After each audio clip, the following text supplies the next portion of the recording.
السلام علیکم ورحمۃ اللہ وبرکاتہ۔ اعوذ باللہ من الشیطان الرجیم وفی ذلک فلیتنافس المتنافسون۔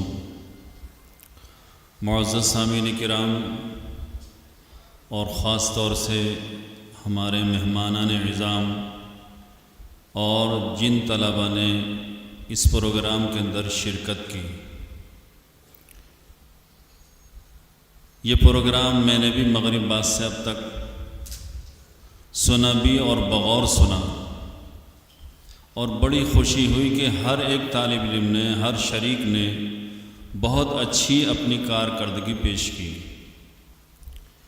جو سامعین ہیں وہ اٹکنے پر سمجھتے ہوں گے کہ یہ بچے اٹک رہے ہیں، انہیں قرآن یاد نہیں ہے۔ صحیح بات تو یہ ہے کہ جس جگہ بیٹھ کر، جس ماحول میں بیٹھ کر یہ طلباء، چھوٹے چھوٹے بچے سب کے سامنے اس طرح قرآن کریم کی تلاوت کر رہے تھے، انہیں 2 سیکنڈ پہلے بھی معلوم نہیں کہ ہمیں کہاں سے سوال ہو جائے، اور ہمیں بھی کافی دیر سوچنا پڑتا تھا یہ سوال ان سے کہاں سے ہوا، یہ کہاں پڑھ رہے ہیں۔ اس طرح چھوٹے چھوٹے بچے اتنی بے باکی کے ساتھ قرآن کریم پڑھ رہے ہیں۔ اس جگہ بیٹھ کر اچھوں کو پسینہ آ جاتا ہے، اور اس طرح بے دھڑک پڑھنا جب تک ان بچوں کے ساتھ اچھی طرح محنت نہ کی گئی ہو بڑا مشکل کام ہے۔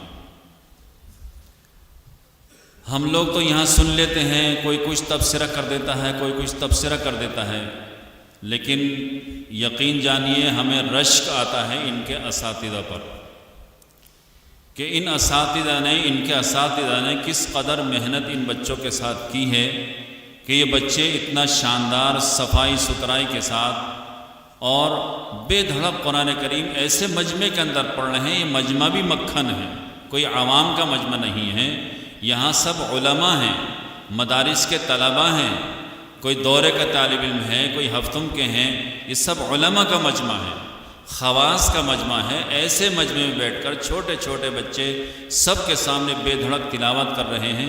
یقیناً ان کے اساتذہ اور ان کے مدرسوں کے منتظمین سب مبارکبادی کے مستحق ہیں۔ اللہ تبارک و تعالی سے دعا ہے کہ اللہ تبارک و تعالی ان بچوں کو بھی قبول فرمائے، اور ان کے اساتذہ اور تمام منتظمین کی محنتوں کو بھی قبول فرمائے، اور اپنی شایان شان اجر عطا فرمائے۔ اسی کے ساتھ ساتھ ہم سب کے مخدوم محترم حضرت مولانا قاری ابو الحسن صاحب اعظمی دامت برکاتہم، مولانا عاقل صاحب فرما رہے تھے، قاری عاقل صاحب فرما رہے تھے پیرانہ سالی میں، لیکن ہمارا دل نہیں چاہتا کہ ہم حضرت کو ابھی پیرانہ سالی میں شمار کریں۔ اللہ کا فضل ہے، اللہ تعالیٰ صحت اور عافیت کے ساتھ حضرت کا سایہ ہم سب کے اوپر دراز فرمائے۔ اللہ تبارک و تعالیٰ نے اس وقت جو ہمت حضرت کو عطا فرمائی ہے، ہم جیسے تو بہت پہلے گھٹنے ٹیک دیتے ہیں۔ میں دیکھ رہا ہوں کہ حضرت بار بار بے چینی، ٹانگوں میں درد کی وجہ سے، تکلیف کی وجہ سے کروٹیں بدل رہے ہیں، لیکن اللہ تبارک و تعالیٰ نے، سب جانتے ہیں کہ ایک لمبا عرصہ صرف قرآن کریم کی خدمت میں حضرت نے گزار دیا، اور حضرت کی رگوں کے اندر، خون کے ایک ایک قطرے کے اندر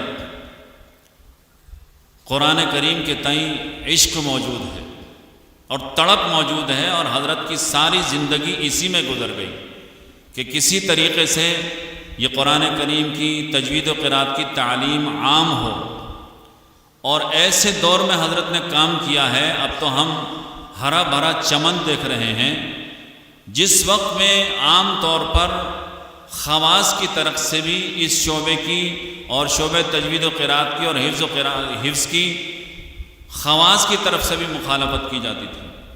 ایسے دور میں حضرت نے محنت کی ہے، اور محنت کر کے لوگوں سے اپنا لوہا منوایا ہے، اور لوگوں کو اور بڑے بڑے حضرات کو اس کا لوہا منوایا، سب اس کے قائل ہوئے کہ ہاں یہ فن بھی کوئی چیز ہے۔ حضرت نے الحمدللہ اس فن کو اتنا اجاگر کیا ہے، آج ہم سب کی خوش نصیبی ہے کہ حضرت ہماری اتنی دیر سے اور مکمل توجہ کے ساتھ سرپرستی فرما رہے ہیں۔ آپ سب حضرات سے درخواست ہے کہ آپ سب حضرات دعا فرمائیں، اللہ تبارک و تعالی حضرت کو صحت اور عافیت کے ساتھ ہمارے سروں پر قائم رکھے اور آپ کی سرپرستی میں ہمیں کام کرنے کی توفیق عطا فرمائے۔ ساتھ کے ساتھ اس جلسے کے انعقاد کرنے والوں کو بھی مبارکباد دیتا ہوں کہ کئی مہینے سے یہ حضرات شب و روز اس کی محنت میں لگے ہوئے ہیں اور پورے ہندوستان بھر سے اچھے طلباء کا انتخاب کر کے یہ آپ حضرات کے سامنے ایک گلدستہ ان حضرات نے پیش کیا اور آپ نے ان بچوں کی کارکردگی دیکھی۔ اللہ تبارک و تعالیٰ ان کی محنتوں کو قبول فرمائے اور زیادہ حوصلے کے ساتھ کام کرنے کی اور آگے بڑھنے کی توفیق عطا فرمائے۔ وآخر دعوانا الحمدللہ رب العالمین۔ G S herbal wholesale Ayurvedic ادویات کا قابل اعتماد مرکز۔ تجارت کے خواہش مند حضرات کو ہم مکمل ٹریننگ دیتے ہیں۔ ہمارے ساتھ تجارت کر کے بھرپور پیسہ کمائیں۔ علماء کرام، حفاظ، ڈاکٹرز اور میڈیکل والوں کے لیے خصوصی رعایت۔ تفصیلات کے لیے ابھی رابطہ کریں۔ قاسمی حج عمرہ ٹورز اینڈ ٹریولز حج عمرہ اور دیگر مقدس مقامات کی زیارت کا بھروسے مند مرکز۔ حج عمرہ جانے کے خواہش مند حضرات اسکرین پر دیے گئے نمبرات پر کال کریں۔